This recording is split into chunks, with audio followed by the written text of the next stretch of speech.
누가복음 16장 1절에서 13절까지의 말씀입니다.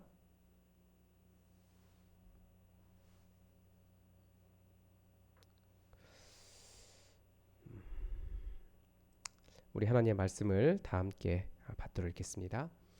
또한 제자들에게 이르시되 어떤 부자에게 청지기가 있는데 그가 주인의 소유를 낭비한다는 말이 그 주인에게 들린지라. 주인이 그를 불러 이르되 내가 내게 대하여 들은 이 말이 어찌 됨이냐. 내가 보던 일을 세마라. 청지기 직무를 계속하지 못하리라 하니 청지기가 속으로 이르되 주인이 내 직분을 빼앗으니 내가 무엇을 할까. 땅을 파자니 힘이 없고 빌어먹자니 부끄럽구나. 내가 할 일을 알았도다. 이렇게 하면 직분을 빼앗긴 후에 사람들이 나를 자기 집으로 영접하리라 하고 주인에게 빚진 자를 일일이 불러다가 먼저 온 자에게 이르되 내가 내 주인에게 얼마나 빚졌느냐. 말하되 기름 100마리니이다. 이르되 여기 내 증서를 가지고 빨리 앉아 50이라 쓰라 하고 또 다른 이에게 이르되 너는 얼마나 빚졌느냐. 이르되 밀 100석이니이다. 이르되 여기 내 증서를 가지고 80이라 쓰라 하였는지라. 주인이 이 옳지 않은 청지기가 이를 지혜롭게 하였으므로 칭찬하였으니 이 세대의 아들들이 자기 시대에 있어서는 빛의 아들들보다 더 지혜로움이니라. 내가 너희에게 말하노니 불의의 재물로 친구를 사귀라. 그리하면 그 재물이 없어질 때에 그들이 너희를 영주할 처소로 영접하리라. 지극히 작은 것에 충성된 자는 큰 것에도 충성되고 지극히 작은 것에 불의한 자는 큰 것에도 불의하니라. 너희가 만일 불의한 재물에도 충성하지 아니하면 누가 참된 것으로 너희에게 맡기겠느냐. 너희가 만일 남의 것에 충성하지 아니하면 누가 너희의 것을 너희에게 주겠느냐. 집 하인이 두 주인을 섬길 수 없나니 호기를 미워하고 저를 사랑하거나 호기를 중히 여기고 저를 경히 여길 것이니 너희는 하나님과 재물을 겸하여 섬길 수 없느니라. 아멘. 오늘 본문을 보면서 본문 관찰과 연구와 묵상을 한꺼번에 진행하도록 하겠습니다. 본문이 길기 때문에 이 옳지 않은 불의한 청지기의 비유는 굉장히 뭐라고 할까요? 어려운 본문 중에 하나입니다. 정말 이게 무슨 뜻인가? 질문할 게 많고 이게 아마 언어가 가지고 있는 어떤 우리에게 오해를 주는 것이 아닐까 생각이 되는데 많이 어렵습니다. 앞에서 얘기했던 세 가지 비유, 어제 그제 얘기했던 세 가지 비유는 바리새인들과 서기관들, 그 사람들에게 주신 비유였습니다. 그런데 오늘은 비유긴 한데 1절에서 누구에게 준다라고 이야기하고 있습니까? 제자들에게 이르시되 라고 말씀하시는 겁니다. 그러니까 불의한 청지기의 비유를 제자들에게 하시는 거예요. 그러니까 앞에 세 개의 비유를 바리새인들과 서기관들에게 이야기하고 난 이후에 이제 바리새인들과 서기관들을 보면서 그러면 너희는 어떻게 살아야 되느냐라고 하는 이야기를 하시는데 불의한 청지기를 칭찬하시는 내용을 본문에서 주시는 거예요. 한번 보겠습니다. 등장인물은 어떤 부자와 청지기죠. 청지기가 그의 주인의 소유를 낭비한다는 말이 그 주인에게 들렸다라고 이야기합니다. 그러니까 단순한 횡령이 아니라 그냥 허랑방탕하게 다 써버리는 겁니다. 청지기인데 잘 관리를 못하는 거죠. 그래서 그 주인이 2절에서 그 사람을 불러다가 네가 이렇게 일을 잘 못하고 이렇게 소유를 낭비한다는 말을 듣는다. 왜 관리를 못하냐 청지기가. 그렇기 때문에 네가 하던 일을 모든 것을 세마라. 다 업무 인수인계를 하라 이런 얘기죠. 청지기 직무를 그만하게 될 것이다. 못할 것이다 라고 이제 해고 통보를 했습니다. 아직까지는 완전히 해고가 된 게 아니에요. 아직 해야 될 일 정리를 해야 되니까. 청지기가 속으로 그런 생각을 한 거예요. 아, 내가 직분을 빼앗긴다. 내가 이제 못할 것 같다. 어떻게 해야 되느냐. 3절에서 이게 유명한 대사인데 내가 무엇을 할까? 땅을 파자니 힘이 없고 빌어먹자니 부끄럽구나.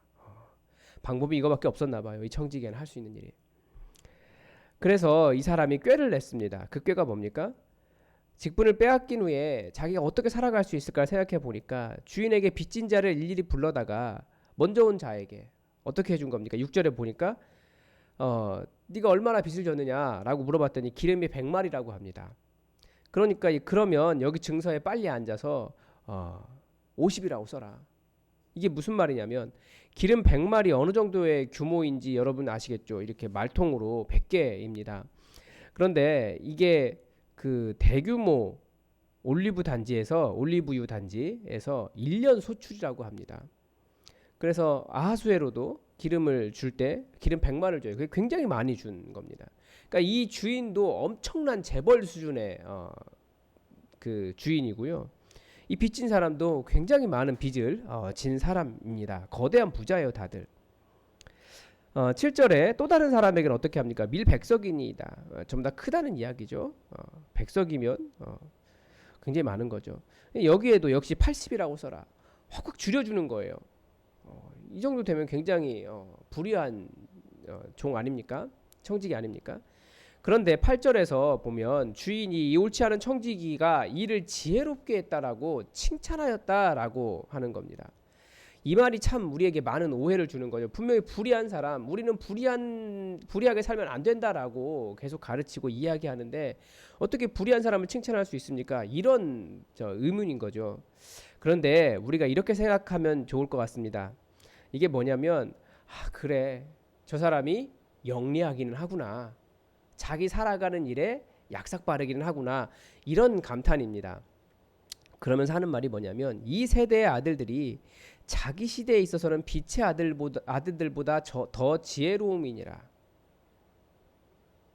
무슨 말이겠습니까? 이 시대의 아들들, 그러니까 바리새인들이나 서기관들, 이 시대를 살아가는 데 있어서는 빛의 아들들보다, 예수님 따라가는 사람들보다 훨씬 더 지혜롭다라는 거예요. 무슨 말씀하시고 싶은 겁니까? 그리스도인들에게도 좀 영민하게, 눈치 빠르게 자신의 살 길을 좀 찾아다니면서 살아라라고 하는 얘기합니다. 예수님께서 얼마나 바리새인들을 보면서, 서기관들을 보면서, 그들의 약삭 발음을 보면서 그 자기들 거 챙기지도 못하는 우리 그리스도인들 제자들을 보면서 얼마나 안타깝게 여기셨겠습니까? 그래서 그 말씀하시는 거예요. 9절에서 보면 내가 너희에게 말하노니 불의의 재물로 친구를 사귀라. 그리하면 그 재물이 없어질 때 그들이 너희를 영주할 처소로 영접하리라. 여기 또 불의한 재물로 친구를 사귀라. 이것도 좀 말이 이상하잖아요. 그런데 불의의 재물이라고 이야기하는 이유가 뭐냐면 우리가 재물이 사실 재물이라고 하는 것을 따르는 것 자체가 문제예요. 그러니까 재물이 우리를 구원해 주는 것도 아닙니다. 사람들은 재물이 정의인 것처럼 생각해요. 그런데 예수님의 관점에서 재물은 불의한 거예요. 옳지 않은 겁니다. 왜 그렇습니까? 13절에서 나오죠. 돈과 재물을 하나님과 재물을 겸하여 섬길 수 없기 때문에 불의한 존재예요. 그러나 재물에 대한 관점을 좀 예리하게 볼 필요가 있습니다. 성경은요, 재물이 필요 없다고 말하지 않습니다. 불의의 재물이라고 이야기하지만 그렇다고 재물을 악하다라고 말하는 것이 아닙니다. 재물, 돈, 앞에서도 계속 돈에 대한 이야기를 했지만 돈은 언제 필요가 없습니까? 아무 소용이 없습니까? 죽을 때 필요가 없어요. 죽고 난 이후의 삶에 어떠한 힘을 미칠 수 있는 것도 아닙니다. 재물이 이 땅에서 많다고 해서 천국 보장하는 것도 아니에요. 그러나 이 땅에서는 분명히 재물이 필요하다라고 성경은 가르쳐 줍니다. 어디서도 나오냐면 갈릴리에서부터 예수님을 섬겼던 여인들이 있습니다. 그 여인들이 자신들의 재물로 예수님의 그 모든 사역을 섬겼다라고 성경은 가르쳐 주고 있습니다. 재물이 필요한 거예요. 예수님의 사역하는데도 재물이 필요한 거예요. 그래서 재물 자체가 악한 것이 아니다. 탐욕을 부리면서 말씀을 따르는 삶을 저버릴 때, 말씀은 이 길로 가라고 하는데 탐욕을 부리면서 재물에 빠져 있을 때, 지금 예수님의 잔치에 초청 받았는데 재물 때문에 밭에 가야 되고 소 시험하러 가야 되고 이런 것들 때문에 주님의 초청을 거부할 때, 그럴 때는 악한 도구가 되지만 구제를 베풀고 사역도 하고 또 자기의 삶을 넉넉하게 살아가고 또 부끄러움을 당치 않도록 뭐 그렇게 하는 여러 가지 일들에 재물이 필요하기 때문에 재물이 필요 없다고 말하지 않습니다. 성경은. 그러니까 여러분 여기 지금 본문에서 이야기하는 것이 뭐겠습니까? 예수님이 이 바리새인과 서기관들은 정말 자기들 이익 잘 찾아가면서 정말 못되게 살아가 있는데 그런 부분에 있어서 보니까 정말 얘네들이 지혜롭긴 하구나. 청직이니까 먼저 말씀을 맡은 자들 아닙니까? 그런데 그렇게 해서 살고 있는데 좀 잘 믿는다고 하는 우리 그리스도인들도, 좀 제대로 믿는다고 하는 그리스도인들도 좀 너무 그렇게 어렵게 살지 않았으면 좋겠다라고 하는 예수님의 그런 바람인 겁니다. 10절부터 13절은 분리된 본문입니다. 같이 보통 아마 성경 단락을 구분하고 있는 성경들이 붙여놓고 있지만 분리된 본문이에요. 학자들이 왜 분리된 본문이라고 보고 있냐면 10절 지극히 작은 것에 충성된 자는 큰 것에도 충성되고 지극히 작은 것에 불의한 자는 큰 것에도 불의하니라 라고 하는 본문이 달란트 비유에서 나오는 내용이잖아요. 그러니까 다른 본문에서 가져온 것이 확실하기 때문에 분리된 본문이다 그렇게 이야기합니다. 그런데 역시 재물을 계속해서 어떤 관점으로 보고 있냐면 불의하다라고 이야기합니다. 앞에서도 계속 재물에 대한 관점이 뭐였냐면 재물이 자꾸 하나님과 경쟁한다라는 거예요. 바리새인들과 서기관들 청직입니다. 먼저 말씀을 맡은 청직입니다. 그런데 이 사람들이 불의하게 된 이유가 무엇입니까? 재물의 유혹 때문에 그런 거예요. 재물의 유혹 때문에 불의해졌기 때문에 이 재물이 사람을 타락하게 할 수 있는 청지기로서의 그 사명을 제대로 감당하지 못하게 하고 욕심 부리게 하고 말씀을 말씀대로 보지 못하게 하는 일이 되는구나. 그래서 불의의 재물이라고 부르는 거예요. 그냥 재물이라고 보셔도 돼요. 근데 불의한 재물, 불의의 재물 이렇게 생각하셔도 되는 이유가 뭐라고요? 그것 때문에 예수님 떠날 가능성이 있으니까. 그것 때문에 말씀 제대로 안 보고 그것 때문에 열심히 신앙생활 하지 않을 가능성이 있기 때문에 불의의 재물이다라고 말하는 겁니다. 재물은 필요하다라는 거고요. 그래서 불의한 재물을 또 12절과의 대꾸 속에서 볼 수 있습니다. 대꾸예요. 11절과 12절을 같이 보아야 됩니다. 불의한 재물에도 충성하지 아니하면 만일 남의 것에 충성하지 아니하면 그러니까 불의한 재물과 나의 것이 아닌 것이 같이 연결되는 거죠. 그러니까 말씀을 이야기하는 거예요. 그러니까 말씀이 불의하냐라고 하는 관점으로 바라보시면 안 되고 말씀을 잘못 보기 때문에 그런 일이 생겼다. 불의하게 되었다라고 하는 것을 보여줍니다. 그것도 지키지 아니하면 누가 참된 것으로 너희에게 맡기겠느냐. 그렇게 말씀하고 있습니다.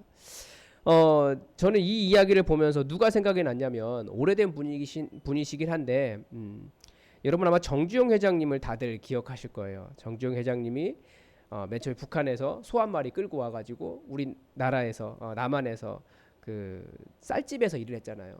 워낙 성실하게 일하다 보니까 그 쌀집 주인이 쌀집을 정주영 회장에게 넘겼어요. 너라면 잘할 것이다 라고 넘겼는데 그러면서 거기 쌀집을 통해서 그분이 일어났잖아요. 정말 남의 것에도 충성할 줄 알면 정말 그 사람에게 필요한 거 주어진다라는 겁니다. 말씀도 마찬가지라는 거예요. 이 서기관들과 바리새인들이 말씀을 가지고 자기의 이익의 도구로 사용했습니다. 그러나 이것이 하나님의 것이기 때문에 하나님의 것에 충성하여 사람을 말씀으로 가르치는 열심히 하면 결국 하나님께서 채워주신다라는 거죠. 그런데 경계하라는 거예요. 계속해서 뭐라고요? 집 하인이 두 주인을 섬길 수 없나니 혹 이를 미워하고 저를 사랑하거나 혹 이를 중히 여기고 저를 경히 여길 것임이니라. 그 싸움을 누구와 하고 있는 겁니까? 지금 어제 그제 계속해서 말하고 있는 제자도에 대해서 말하고 있는 본문이 전부 말하는 것은 재물이에요. 사람이 유혹의 욕심에 빠지면 하나님 섬기는 일을 등한시할 수 있습니다. 그래서 돈에 대한 관점을 한번 점검해 봐야 됩니다. 필요하지만 그리고 돈이 악한 것은 아닙니다. 그러나 돈이 나의 주인이 될 가능성이 많습니다. 그래서 복음의 핵심, 죄의 핵심이 무엇이라고요? 나의 주인이 여호와 하나님이 아닌 것이 죄예요. 그렇기 때문에 얼마든지 돈 때문에 우리가 죄를 지을 수 있습니다. 하나님을 나의 주인으로 섬기지 못하게 하는 그런 도구가 될 수 있다는 것을 우리가 잘 보아야 됩니다.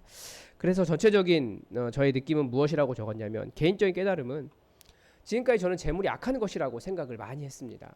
그러나 예수님은 한편으로는 믿지 않는 자들이 믿지 않는 자들처럼 재물이나 자신의 살 길에 대해서 좀 영민하게 움직이는 지혜가 있기를 바라셨다라는 것을 보았습니다. 그래서 재물이 악한 것이 아니라 인간의 탐욕이 항상 문제라는 것을 깨달았습니다. 재물을 가지고 있으면 섬길 수도 있고 재물이 복음을 전하는데 좋은 도움이 되기도 합니다. 예전에 김동훈 목사님께서 계속 말씀하셨던 것처럼 벌어서 남주자라고 하는 구호가 어떤 의미인지 다시금 깨닫게 됩니다. 그러나 재물이 나의 주인이 되지 않도록 우리는 경계해야 합니다. 재물은 하나님과 견주어 하나님의 자리를 대신하여 나의 주인이 될 수 있는 거대한 힘을 가진 존재입니다.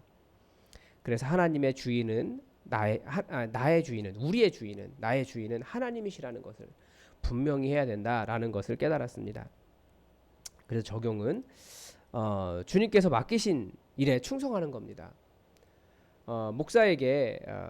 목사가 열심히 주님의 일을 하면서 왜 사람이 변질되는가라고 생각을 해보면 박탈감 때문에 그래요.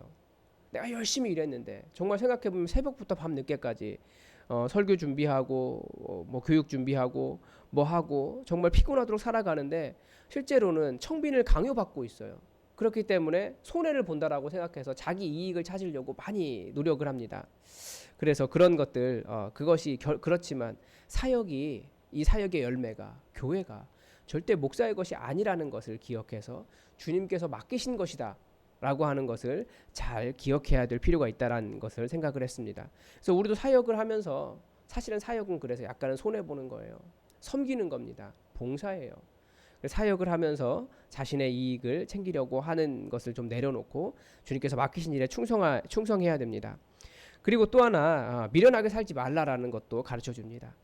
탐욕스럽고 이기적으로 살라는 뜻이 아니라 우리를 이용하려는 악한 사람들에게 이용당하지 말고 또 너무나 성실하게 착하게 산다고 좀 자기의 챙길 것을 챙기지 못하는 그런 손해는 보지 말아라 라고 하는 것, 세상을 좀 지혜롭게 살아라 라고 하는 말씀입니다. 악한 종도 바리새인들과 서기관들도 지 먹고 사는 일에 그렇게 약삭 바르지 않느냐, 좀 잘 좀 살아봐라 라고 하는 예수님의 안타까운 사랑의 마음이라는 것을 좀 이해했습니다. 그러나 본문은 분명히 가르쳐 줍니다. 돈의 종이 되면 안 됩니다. 절대 두 주인을 섬길 수 없습니다. 모두가 다 하나님의 일을 하라고 주신 겁니다. 우리 마음에 온전히 하나님이 주인 되지 못한 우리의 죄성이 그대로 남아있는 현상입니다. 그러므로 끝까지 우리가 완전하게 우리의 주인은 여호와 하나님이십니다. 이렇게 살아갈 수 있기를 바랍니다. 기도하겠습니다. 하나님 아버지, 오늘 바리새인들과 서기관들 악하고 불의한 종들인데, 청직인데 하나님의 말씀을 가지고도 결국 사람들에게 그 하나님의 나라를 잘 관리하지 못한 어리석음이 그들에게 있습니다. 그러나 그들이 자기들의 앞길을 생각하고 자기들의 미래를 생각하고 자기의 삶을 살아가는 데 있어서는 훨씬 더 지혜로운 것을 예수님도 말씀하셨습니다. 주님, 이것을 보면서 예수님께서 좀 예수 믿는 사람들도 잘 살아가기를 바라셨는데 우리가 또 이 땅에 살아갈 필요한 것들을 넉넉하게 주님 공급받을 수 있도록 하나님 우리에게 지혜를 허락하여 주시고 우리에게 능력도 허락하여 주시고 주님 잘 살아갈 수 있도록 도와주시옵소서. 그러나 돈이 우리의 주인 되지 않도록 우리를 인도하여 주시며 분명히 우리가 여호와 하나님께서 우리의 주인이시라고 고백하며 우리는 복음을 믿기 시작했는데 우리에게 이 확실한 복음의 일들을 잘 기억하게 하시고 절대 그 어떤 것도 우리 마음속에서 하나님 이외에 주인의 자리를 차지하지 않도록 우리를 주의 성령으로 인도하시고 지켜 보호하여 주시옵소서. 또한 우리에게 주님 많이 부어주시며 또 주님께서 필요하실 때 그것을 또 내어놓을 수 있는 그런 제자가 될 수 있도록 우리와 함께하여 주옵소서. 오늘 하루도 주님의 은혜로 우리를 넉넉하게 살게 하시길 원하오며 예수 그리스도의 이름으로 감사하며 기도드립니다. 아멘. 여러분 교회 공동의 기도 제목 가지고 함께 기도해 주시고요. 오늘은 금요 성경대학이 있는 날입니다. 금요 성경대학 속에서 오늘 역대기의 말씀을 볼 텐데 굉장히 많은 내용을 함축적으로 빨리 다뤄야 됩니다. 잘 전달할 수 있도록 최철규 목사에게 전달할 수 있는 지혜를 달라고 여러분 함께 또 기도해 주시고 또 오셔서 말씀의 은혜를 함께 나누시길 바랍니다. 그리고 여러분 환우들을 위해서 계속 기도해 주시기 바랍니다. 다 함께 기도하겠습니다.